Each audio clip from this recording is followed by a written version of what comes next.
Les amis, 2023 a été une excellente année pour les BL. Honnêtement, j'ai vu beaucoup de BL. Trop sympa, j'ai eu beaucoup de coups de cœur BL en 2023. Mais je ne peux en garder que 10 dans ce top. C'est dur.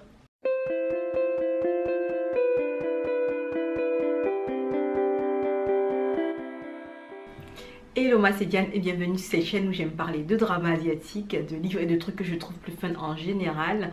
On est de retour pour la deuxième partie de cette vidéo où je vous parle des dramas qui ont positivement impacté mon année 2023. La première partie de cette vidéo est déjà disponible sur la chaîne, donc si vous ne l'avez pas encore vue, n'hésitez pas à aller faire un tour. Et pour continuer dans la même lancée, on est sur des vibes hyper positives, donc je vous parle dans cette vidéo des dramas asiatiques BL Focus, Boys Love qui ont marqué mon année 2023. On en a 10, ce sera un top 10 aussi comme celui de la vidéo précédente en première partie. Et honnêtement 2023 c'était une année où il y a eu énormément de dramas, il y a eu des BL qui venaient de partout, on avait des dramas coréens, des dramas japonais. Les Thaïlandais on a l'habitude parce que c'est un peu leur forte on va dire, ils ont...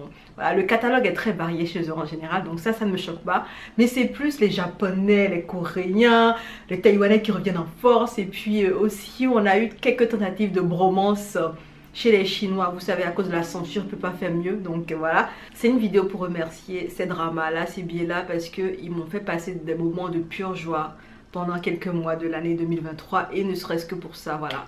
Une vidéo merci où je vous classe dans un top, je vous lance des atalakou, des fleurs, c'est rien du tout. C'est parti, je vous dévoile mon top 10 des billets qui ont positivement marqué mon année 2023. Let's go! Et on y va, le 10e drama que je mets dans ce top, ce sera Laws of Attraction. C'est un BL thaïlandais qui va faire 8 épisodes de 55 minutes et le pitch est assez sympa. En fait, on est sur une histoire avec un avocat ripou et un prof de taekwondo qui est plutôt droit dans ses bottes. Donc c'est deux personnages qui ont des valeurs totalement à l'inverse, qui vont devoir se côtoyer dans le cadre d'une enquête criminelle qui pourrait rapporter beaucoup d'argent à l'avocat ripou s'il soutient la partie adverse, celle des méchants on va dire. Tandis que le prof de taekwondo, lui, il est du bon côté de la force en fait. Lui c'est ça, c'est sa nièce qui a été impliquée dans l'accident, donc qui veut que justice lui soit rendue. Donc quand ces deux personnages que tout oppose vont se croiser, souvent dans le cas de cette enquête là, il y aura des étincelles qui bien entendu vont devenir une grosse belle histoire d'amour qu'on va voir durant les 10 épisodes du drama. Non, durant les 8 épisodes du drama. Vraiment, vous allez adorer ce drama pour le jeu des acteurs. Ils ont vraiment délivré ce qu'ils avaient à délivrer. L'histoire est smooth, en fait. On ne s'ennuie pas. On est là à les regarder flirter dangereusement. On est là à les voir essayer de s'en sortir pour leur vie. Parce que du coup, il y a des pics de tension, de violence qui vont essayer d'être mis aussi en avant, même si voilà, c'est pas ça le cœur de l'intrigue en soi, hein, c'est de la romance on va dire qui est plus le cœur de l'intrigue. Et honnêtement ça m'a fait énormément plaisir de retrouver ces deux acteurs là que j'avais beaucoup apprécié dans un autre drama qui reviennent là et voilà, ils confirment ce que je pensais déjà dans le drama, je les avais vus, tout ça, With Love, ils sont juste très bons dans leur jeu, ils sont excellents. Donc n'hésitez pas à aller faire un tour si vous aimez les dramas un peu criminels, enquête criminelle et que vous voulez tester un billet thaïlandais qui est vraiment pas mal. Les deux se mélangent plutôt bien et vous allez passer un très bon moment devant. À la 9e place de ce classement, j'ai pas pu me décider, j'ai vraiment pas pu me décider et je me suis obligée à mettre deux dramas qui je trouve méritaient cette place là. Donc je veux vous parler dans cette 9e position de Taikan Yoho aka My Personal Weatherman et Shigatsu no Tokyo wa Tokyo in April. Et ce sont des dramas japonais, ce sont des BL japonais qui font chacun 8 épisodes de 24 minutes à chaque fois, hein. On va le faire drama par drama. Donc dans My Personal Weatherman, on est sur une histoire de 8 épisodes de 25 minutes à peu près. On va suivre un couple qui vit ensemble depuis 3 ans et qui ne communique pas des masses en fait. C'est un couple qui vit ensemble, ils font tout ce qui pourrait faire penser qu'ils sont un couple. Mais il y a tellement d'incompréhension, ils ne s'échangent tellement pas qu'il y a des quiproquos qui mènent à penser qu'ils ne sont pas ensemble. Surtout un des personnages, il pense qu'il n'est pas ensemble avec l'autre alors que l'autre pense qu'il est avec lui. Et que, bref, c'est des personnes qui ne se parlent pas, qui vont créer une suite de quiproquos vraiment bizarres. Et ce que va être intéressant dans ce drama, bien que j'ai pas aimé le petit contexte un peu toxique de la relation du couple principal, pour revenir à l'histoire, ce que j'ai trouvé très intéressant, c'est le jeu des acteurs. Ce sont des acteurs qui ont vraiment été d'une justesse dans les émotions. Il y a surtout un acteur particulièrement le mangaka, parce que c'est un mangaka et un animateur qui va parler de météo sur une chaîne qui est très cotée, qui vivent ensemble. Et l'animateur et le mangaka, ils sont d'une sensualité. Il y a quelques scènes, il y a quelques NC, mais c'est pas très explicite. Et du coup, la sensibilité qu'ils ont dans ces scènes-là sont vraiment déchirantes. J'étais là en mode waouh!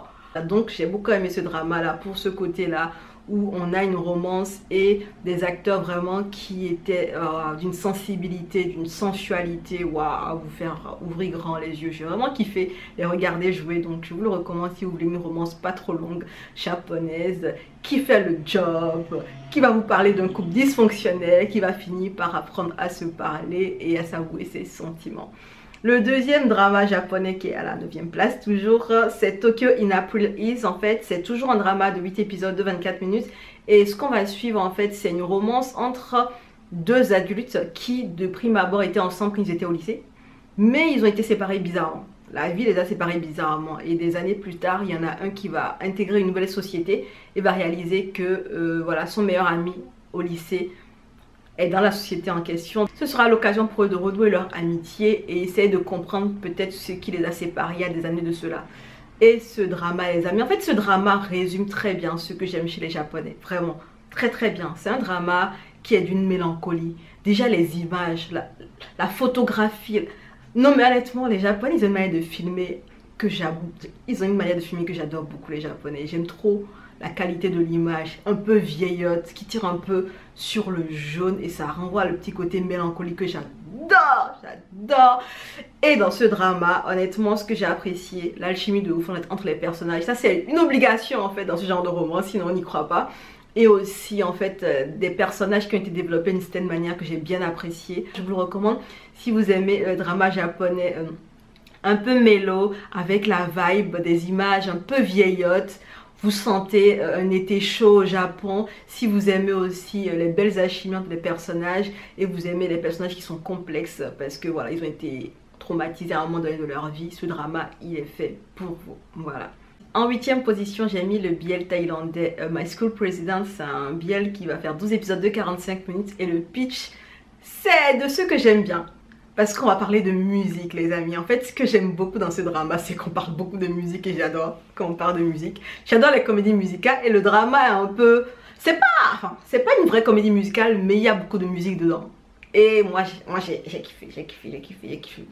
Donc le pitch va nous parler d'une histoire entre deux lycéens. On a un qui est amoureux de l'autre depuis des années, il ne lui avoue pas. Et c'est la dernière année de lycée, c'est le moment où tout le monde est en train d'essayer de réfléchir à son avenir. C'est le moment où l'un va devenir school president pour aider le club de l'autre à ne pas plonger parce que l'autre a un club de musique auquel il tient. Il a envie de participer à une compétition. Donc l'un se sacrifie pour être school president, pour aider le club de musique de son amoureux, qui n'est pas vraiment son amoureux puisque c'est lui juste qui a son crush de son côté. Et honnêtement, ce qui se passe dans ce drama, les amis, c'est un drama de lycéen, mais c'est tellement beau.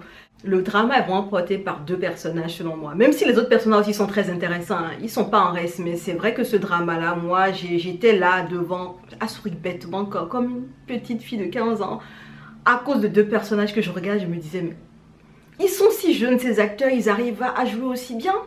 J'ai tellement aimé ce drama à cause de l'alchimie de malade entre les personnages principaux, la romance, et puis pour la musique, là c'était magnifique honnêtement.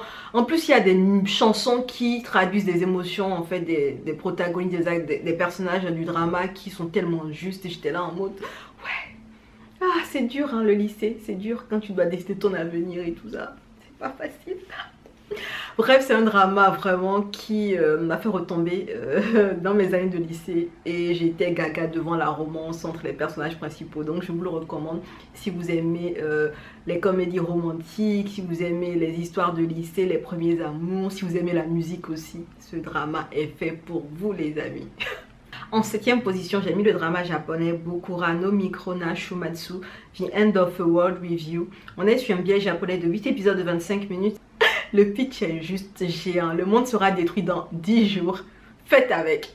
Et c'est dans cette atmosphère très particulière qu'on va suivre deux personnages, qu'on va suivre le long, justement, qui ont été amants à l'université, qui ne sont plus ensemble. l'un déteste l'autre de manière très profonde parce qu'il lui a brisé le cœur, l'autre étant un coureur, voilà, quelqu'un qui l'a trompé à droite et à gauche quand ils étaient ensemble. Donc voilà, ils n'ont pas forcément de bons souvenirs ensemble, à part les débuts.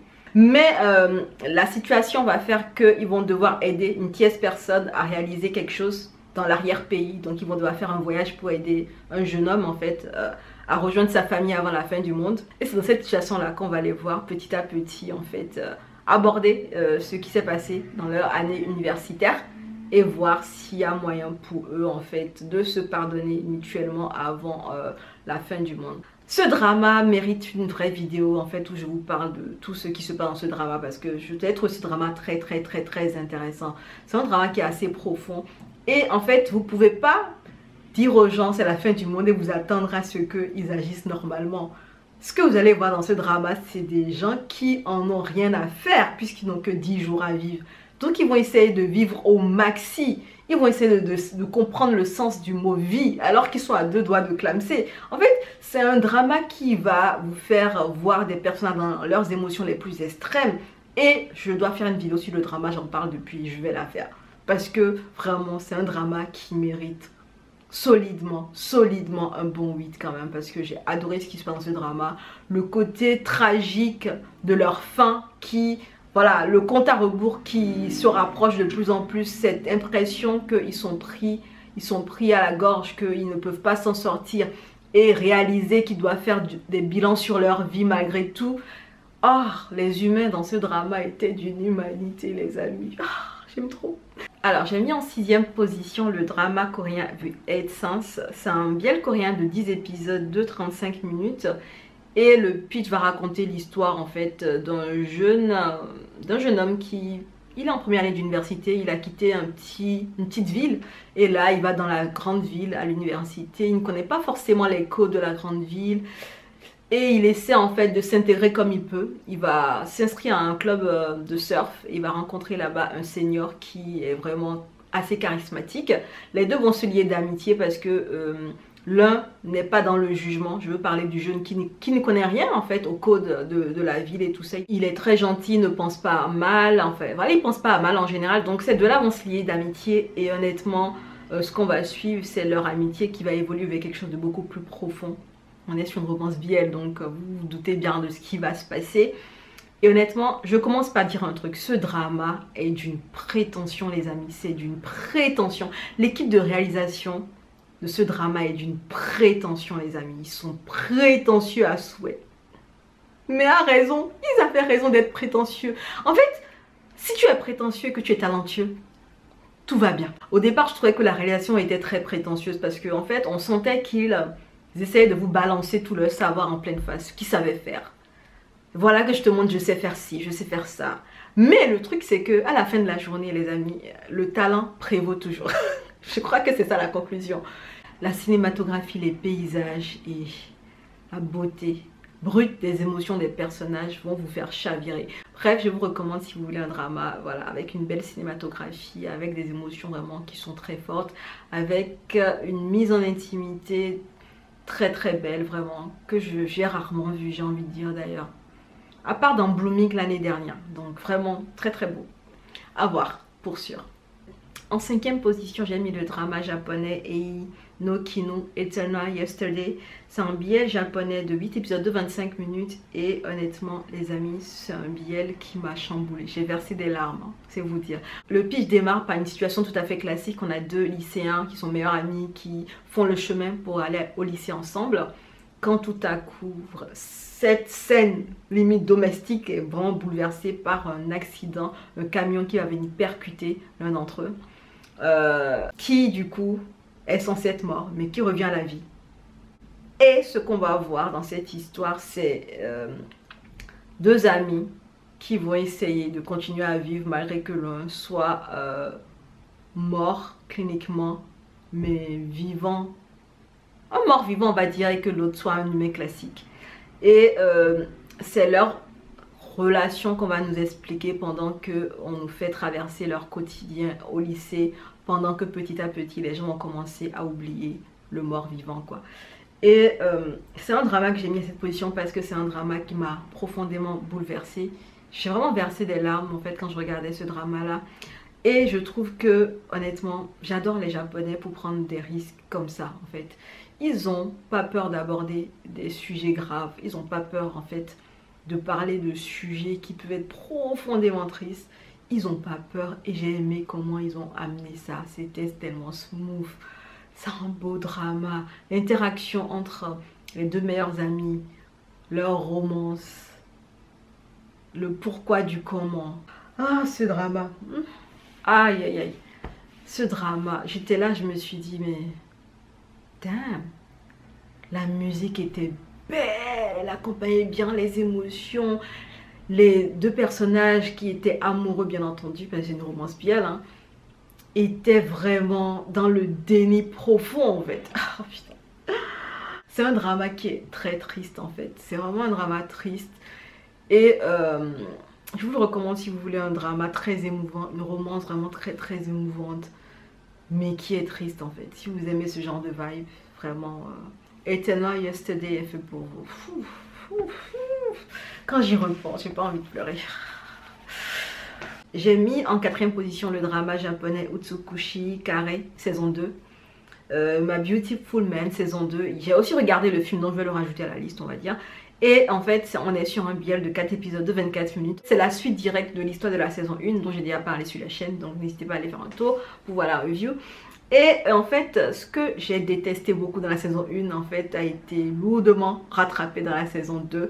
Et j'ai adoré un personnage que je n'aimais pas du tout dans la saison 1, en fait. Le pitch, c'est qu'on est sur deux lycéens qui vont commencer une relation un peu particulière. Une relation de dominant et de dominé va s'installer entre eux. Il y a l'un d'entre eux qui considère l'autre comme son dieu. Et il va tout faire pour être le parfait servant de ce dieu-là. Et dans la saison 1, j'avais beaucoup détesté ça parce qu'on sentait la toxicité en fait dans cette relation-là, qui finalement allait être une relation amoureuse. Hein. On est sur un biel et tout ça, romance biel, donc ouais, c'est pas ça le propos, mais la toxicité de ça, j'étais là, je me disais, ah non, non, non. Donc on va suivre l'histoire de Kiyoi, qui est le dieu que vénère Ira. Et dans cette saison 2, Kiyoi prend en maturité, il maîtrise son mec parce que clairement, Ira est complètement... Ira parfois, j'avais envie de rentrer dans l'écran pour le secouer. C'est un gars qui est problématique as fuck, il est irréparable. Bref, c'est un drama qui est super intéressant. La relation entre les deux est vraiment très intéressante à déchiffrer, à comprendre, à analyser. Le film vient souder un peu les acquis qu'on avait dans la saison 2. Et je vous le recommande aussi si vous voulez voir la fin de cette histoire qui est vraiment trop belle. La saison 2 la rattrape vraiment bien, hein, parce que la saison 1, moi j'étais partie en mode 1. Mais là, la saison 2 l'a bien rattrapé. En 3e position, j'ai mis le drama taïwanais Kiseki Dear to Me. C'est un biel qui va faire 12 épisodes de 26 minutes. Et je vous assure que je n'attendais absolument pas ce drama. Je suis tombée dessus par hasard en mode, ah tiens, les taïwanais, un biel, pourquoi pas, pourquoi pas. Et là, bref, le pitch va nous raconter une histoire qui va... vraiment se développer un peu dans le monde des gangs et tout ça. On va suivre un jeune lycéen qui a sa dernière année de lycée, je crois, et qui prépare ses examens pour passer à l'université, qui au coin d'une ruelle va trouver un homme qui est gravement blessé. Il va se faire chanter et il va quand même ramener l'homme chez lui, le soigner, et pendant quelques temps, l'homme en question va vivre avec lui. On va du coup les suivre pendant que le lycéen il est en mode fonceur pour aller vers les émotions qui le portent vers le gangster, qui lui a peur plutôt pour la vie du lycéen, donc on n'a pas forcément envie de se mettre avec lui. J'ai eu un problème avec l'histoire de tranche d'âge parce que j'ai l'impression que le gangster était beaucoup plus âgé que le lycéen. Ils n'ont jamais dit quel âge il avait le gangster, bref. Ils ont fait exprès de ne pas dire parce qu'ils savaient qu'on allait les attraper par le col. Anyway, et en fait ce que j'ai beaucoup aimé dans ce drama, c'est le milieu des gangs qui est dépeint vite fait et qui est assez bien amené quand même parce qu'il va redynamiser le drama sur des moments d'action. Et il n'y a pas que cette romance là qui est très intéressante, il y a un autre couple que j'ai trouvé très très intéressant aussi. Donc on a deux couples et leur romance à tous les deux couples est magnifique. J'ai même préféré la romance du couple de gangsters pour vous dire. Pourtant c'est la romance secondaire on va dire. Mais vraiment, oh, les interactions entre les personnages de ce drama, juste magnifique. L'alchimie, Surtout du coup secondaire, j'étais là en mode wow les gars, je suis là pour vous, je suis là pour vous. Bref, c'est un drama qui m'a pris par surprise, je ne m'attendais à rien. Et justement, je crois qu'il faut que je parte beaucoup sur cet état d'esprit-là. Ne m'attendre à rien pour être vraiment en mode waouh après. Parce que quand je m'attends à des choses, je suis hyper déçue en général. Donc voilà.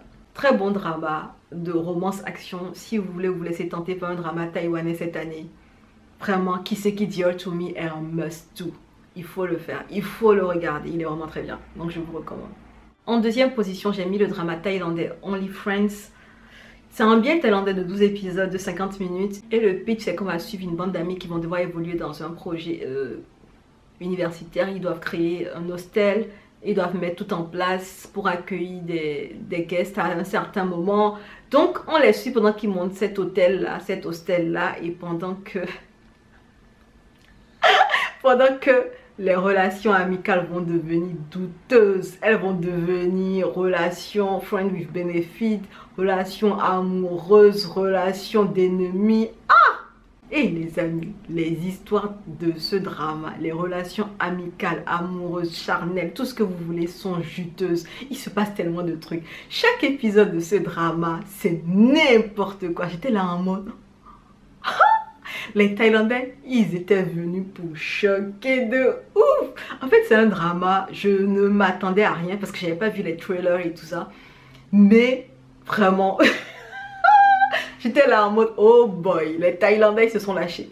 Déjà, ce que j'ai beaucoup apprécié, c'est qu'on va nous filmer le drama un peu comme à la vie office avec des personnages du drama qui sont interviewés et qui vont vous expliquer pourquoi ils sont dans des situations douteuses, pourquoi ils ont pris des décisions douteuses.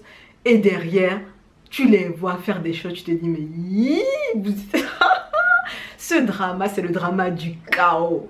Du chaos. Si vous aimez les choses chaotiques, que ce soit les amitiés, les relations amoureuses, les relations sex-friend et tout, si vous aimez les trucs chaotiques, ce drama est jonché de personnes vraiment malades. Malades! Mais c'est tellement bien fait, les amis, que vous serez là à enfiler les épisodes. Un drama chaotique comme on les aime, avec des histoires bien juteuses, des personnages auxquels on s'attache beaucoup, une hausse de qualité, de beau cadrage, en fait une évolution des personnages très intéressante. Donc je vous le recommande vraiment, trop bien ce drama, je vous le recommande. Allez le voir, il est à regarder ce drama. Et avant de vous parler du drama qui se retrouve en numéro 1, je vais vous parler des mentions honorables et Our Dating Sims, qui est un coréen drama, et vraiment un drama que je mets dans cette liste sans hésiter. C'est un très bon BL coréen. Jack of Frost, c'est un BL japonais qui m'a beaucoup surprise par la thématique et par la gestion en fait de l'amnésie qu'aura un personnage. Hidden Agenda est un BL thaïlandais que j'ai beaucoup apprécié également. J'avais beaucoup aimé la relation du couple principal, leur manière de converser, leur manière d'échanger. Wedding Plan aussi, un BL thaïlandais que j'ai beaucoup apprécié pour le caractère un peu sassy du personnage principal. I Feel You, Linger in the Air, un BL thaïlandais qui m'a vraiment trop surpris. Je m'y attendais absolument pas, j'étais choquée. C'est un drama qui est très romantique. Et il y a quelques dramas qui auraient pu faire partie de mon top si je les avais regardés, comme You Are Mine, que j'ai pas vu. Stay With Me aussi a l'air pas mal. Et puis Absolute Zero aussi a l'air pas mal du tout. Donc je me dis, si je les avais vus, j'aurais peut-être apprécié parce que beaucoup en parlent sous des thèmes assez élogieux. Donc je me dis, ils auraient pu faire partie du top si je les avais vus éventuellement. Et pour finir, je mets en première position le drama thaïlandais Bed Friends. C'est un BL thaïlandais de 10 épisodes de 40 minutes et on va suivre deux personnages qui travaillent dans un même bureau. On va suivre Yua et King qui sont des personnages qui ne se supportent pas. Ils ont un meilleur ami commun mais tous les deux ne se supportent pas. Et une soirée en fait un peu trop arrosée va déclencher une situation qui va les faire reconsidérer leur lien. Et c'est leur histoire qu'on va suivre le long des 10 épisodes. J'ai déjà fait une revue de Bed Friends sur la chaîne parce que j'ai beaucoup aimé ce drama et je tenais à vous en parler pour que vous ayez le regarder. Donc n'hésitez pas à aller faire un tour si vous ne l'avez pas encore vu. La revue elle est vraiment disponible et voilà, j'ai essayé de détailler tout ce qu'il y avait détaillé sur le drama. Déjà de base en fait Bed Friends, on reste sur une histoire qui est un peu olé olé, un peu hot. Il y aura beaucoup de scènes hot parce que du coup deux personnages vont décider d'être sex friend with benefits, c'est comme vous voulez. Et on va suivre leur relation tandis qu'ils établissent des règles pour leur contrat, tandis qu'ils tombent petit à petit amoureux l'un de l'autre. Et ce que j'ai beaucoup apprécié dans le drama, c'est les différentes étapes, c'est le différent cheminement qu'ils vont devoir prendre pour arriver à l'étape de l'amour. Et c'est vraiment trop bien fait les amis. C'est vraiment le drama qui m'a rendu le plus heureuse en 2023. Et il y a tellement de bons trucs que ce drama a pu faire avec l'image, la photographie, les décors, la lumière, la musique. Tellement de bons trucs qui ont été faits. L'histoire, comment elle est développée. Tellement de bons trucs que j'ai développé dans la review que je vous invite à aller voir vraiment.